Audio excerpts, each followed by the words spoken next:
I'm Melanie Tomlinson and I'm a Birmingham-based artist, and my exhibition is called Ghost Horses and Guns, and it's about childhood memories and real-life events that happened in the Midlands, and I've created an exhibition and body of works, pieces, sculptures, some of them move, about those themes. You studied illustration Yes. at Yes. university. At what point did 3D work come into it?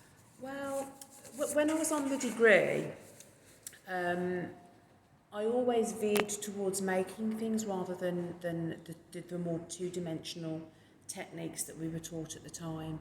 So it started, I think, in about my third year, I started to make assemblages rather than sort of using two-dimensional media, and then it grew from there.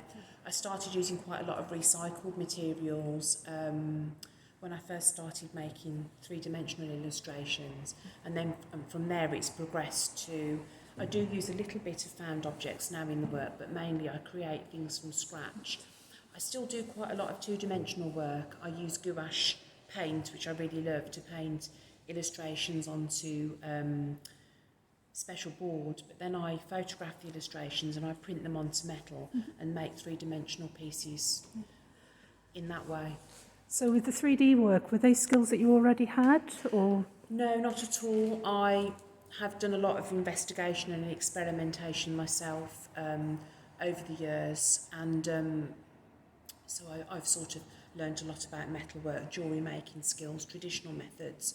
But in the work, I use traditional methods, but I also use new processes as well, like laser cutting and lots of different ways to create the work that I want to make. So there is actually quite a lot of different processes that go into each piece. And you've been finding out about working with glass and ceramics, haven't you? Yes, some of the pieces have a ceramic element, and I was lucky enough to receive a grant in Birmingham to explore introducing ceramics into the work. And the glass, I've worked with a glass maker to make some parts of some of the pieces. But yes, it's been fantastic to be able to explore different materials as well. So that opens up all sorts of new possibilities. It really does, yes. Yeah. So just moving on to the actual subjects of the work, you sort of encapsulated a lot of childhood memories. Yes. And we sort of very much get the feeling that it's that filter of remembering things from childhood. Everything takes on its own sort of almost mythical sort of quality. It does, and I'm very interested in edgelands.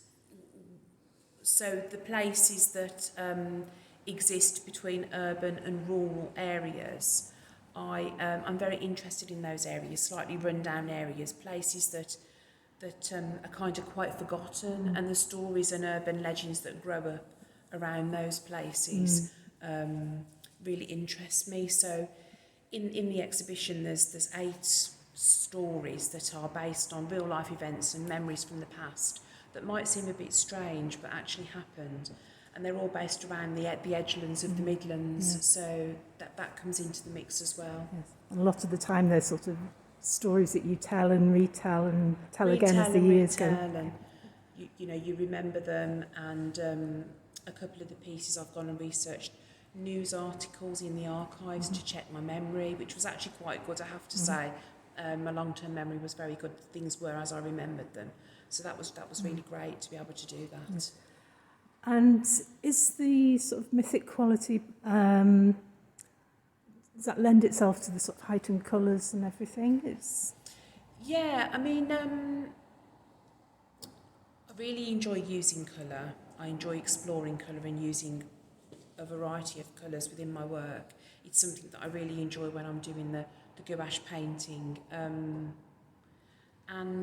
So I do think it lends itself well to the subject matter.